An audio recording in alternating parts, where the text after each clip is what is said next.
Halo, perkenalkan nama saya Stefani. Saya merupakan mahasiswi manajemen angkatan tahun 2022. Di sini saya akan menjelaskan apa itu soft skill, pengertian dari soft skill. Soft skill adalah kemampuan non teknis yang menunjang seseorang dalam berinteraksi dan bekerja dengan orang dalam kehidupan sehari-hari. Nah, contoh-contoh dari soft skills sendiri yang kita terapkan dalam kehidupan sehari-hari adalah seperti komunikasi, kerjasama tim, beradaptasi, kepemimpinan, memecahkan masalah, manajemen waktu, motivasi diri. Nah, ada juga pentingnya soft skill. Pentingnya soft skill adalah meningkatkan peluang kerja. Dengan memiliki soft skill yang baik, kita dapat meningkatkan peluang dalam mendapatkan pekerjaan, terutama di era globalisasi yang semakin membutuhkan kemampuan interpersonal dan komunikasi yang kuat.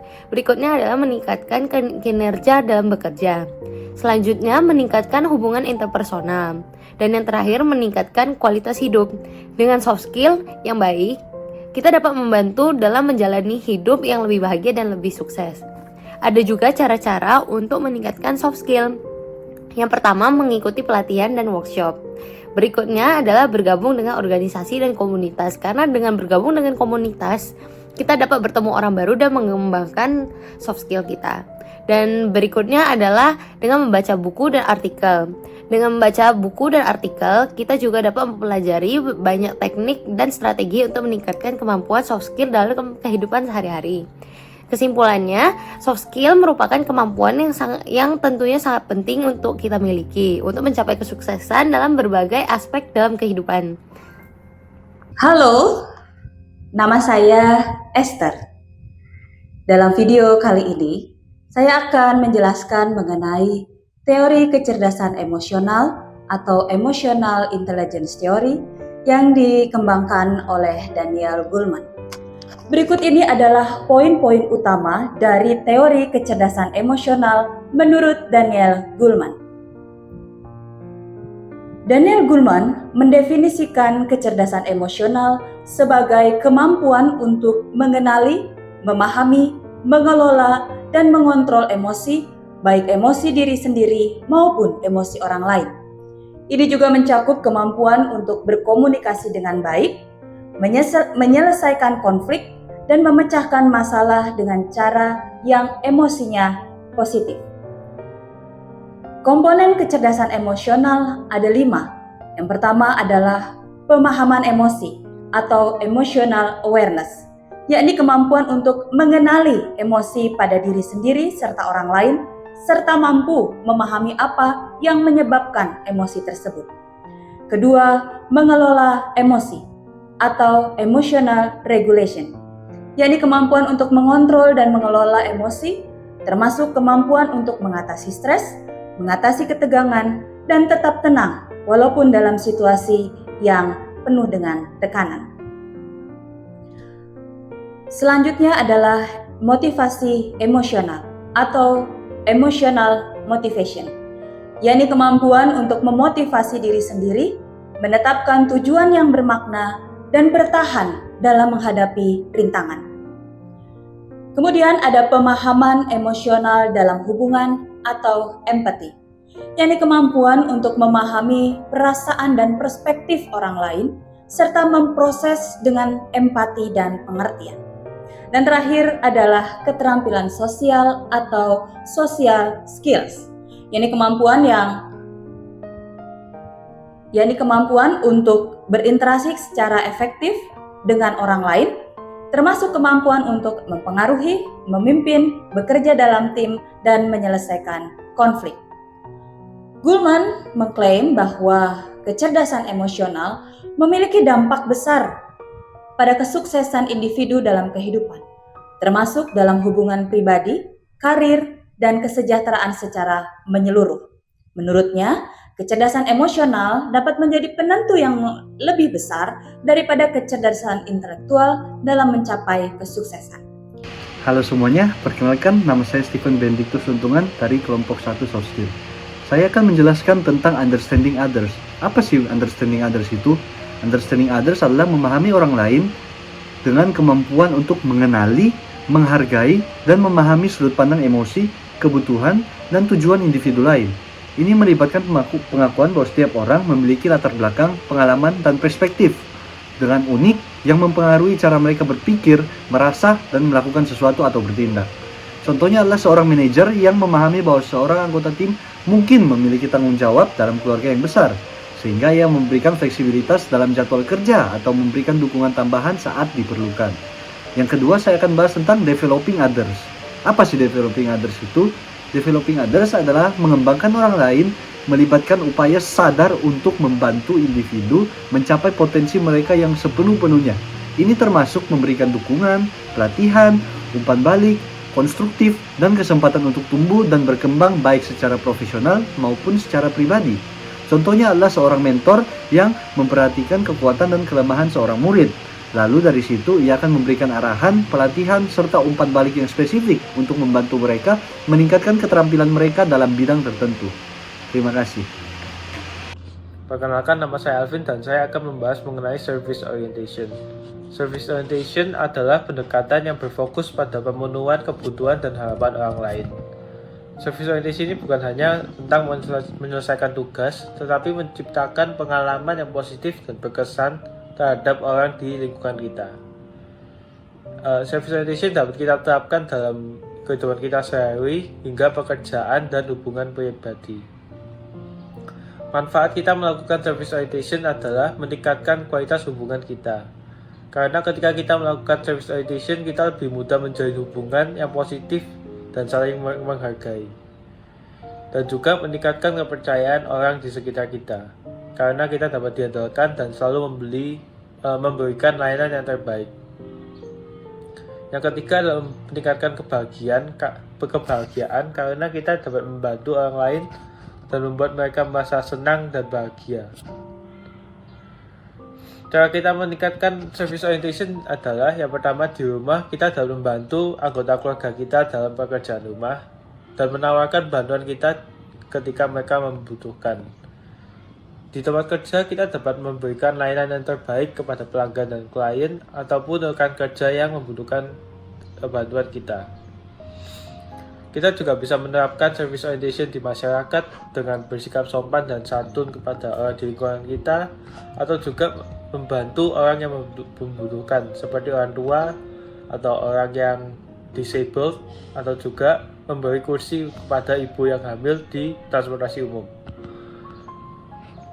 Contoh kita bisa menerapkan service orientation yang pertama adalah sebagai mahasiswa kita dapat membantu kepada teman kita yang kesulitan di kelas, atau juga memberikan menambah mereka ke dalam kelompok kita. Di pekerjaan kita bisa memberi layanan yang terbaik kepada pelanggan dan juga menjadi orang yang bertanggung jawab. Selanjutnya adalah leveraging diversity. Kuncinya adalah di dunia yang beragam ini, kita memiliki banyak etnis, usia, gender, kemampuan, dan latar belakang yang berbeda-beda. Keragaman ini bukanlah tantangan, tetapi bisa kita menjadikan potensi yang luar biasa untuk memanfaatkan di dalam individu, di organisasi, dan masyarakat. Manfaat dari keanekaragaman atau diversity adalah memberi ide dan perspektif yang lebih luas di kelompok kita. Karena tim yang beragam ini memiliki sudut pandang yang berbeda-beda dan bisa menjadi inovasi dalam memecahkan solusi. Yang selanjutnya adalah meningkatkan kreativitas. Keragaman ini memberi kita peluang untuk bertukar ide dan pemikiran yang berbeda-beda sehingga bisa membuat tim kita lebih kreatif. Yang selanjutnya adalah meningkatkan performa perusahaan. Di studi-studi menunjukkan bahwa perusahaan yang diverse atau beragam memiliki performa yang lebih baik karena lebih kreatif, dan juga bisa membangun image yang bagus karena organisasi yang saling menghargai bisa memiliki nilai CSR yang lebih. Strategi untuk mencapai keberagaman ini adalah pertama adalah membangun lingkungan yang inklusif, di mana kita bisa menciptakan lingkungan kerja yang terbuka dan menghargai setiap individu. Yang selanjutnya adalah memberikan kesempatan yang sama. Di dalam meeting contohnya kita bisa memberi kesempatan untuk semua individu untuk saling belajar dan saling bersuara. Contoh penerapan ini yang pertama adalah memiliki board direksi yang terdiri dari anggota lintas generasi dan suku dan agama untuk mencapai diversity ini. Yang kedua adalah startup yang dipimpin oleh tim yang beragam untuk menarik investor karena dianggap lebih inovatif. Halo semuanya, salam kenal. Nama saya Nicholas Agape. Topik yang saya akan bawakan hari ini adalah political awareness. Jadi di era digital seperti sekarang ini, di mana semua informasi berdatangan seperti air bah, di mana penting kita memiliki kesadaran politik. Kesadaran politik berarti memahami bagaimana cara sistem politik bekerja, bagaimana kebijakan itu dibuat, dan bagaimana hal itu dapat mempengaruhi kehidupan kita sehari-hari. Dengan kesadaran politik, kita bisa menjadi warga negara yang aktif dan kritis. Manfaat kesadaran politik adalah memahami hak dan kewajiban kita sebagai warga negara, mampu menganalisis informasi dengan kritis, berpartisipasi dalam proses demokrasi. Selain itu, membuat perubahan positif dalam masyarakat juga termasuk. Jadi kira-kira gimana sih? Bagaimana sih caranya kita meningkatkan kesadaran politik? Adalah untuk membaca dari sumber yang terpercaya. Jadi kita untuk selalu cari source yang terpercaya. Jangan seperti Wikipedia ya. Menonton program edukasi politik, berdiskusi tentang isu-isu politik dengan teman atau keluarga. Jadi kita harus sering nih ngobrol sama teman. Kira-kira gimana sih perkembangan politik kita sekarang? Kira-kira kenapa sih gua mau milih presiden ini sekarang? Kira-kira kenapa sih kalau misalnya dia dinonaktifkan jadi menteri, kira-kira kenapa sih? Nah, berikutnya adalah mengikuti organisasi atau komunitas politik seperti partai politik. Selanjutnya, menggunakan hak pilih dalam pemilu seperti pemilu kemarin. Jadi jangan golput ya teman-teman. Mari kita tingkatkan kesadaran politik kita untuk membangun masa depan yang lebih baik. Bersama kita akan membangun demokrasi yang lebih kuat dan sejahtera. Perkenalkan, nama saya Cameron Santoso dari kelompok 1 Soft Skill dengan NIM 0205223110. Aspek empati memiliki relevansi yang sangat penting baik di lingkungan keluarga maupun di tempat kerja.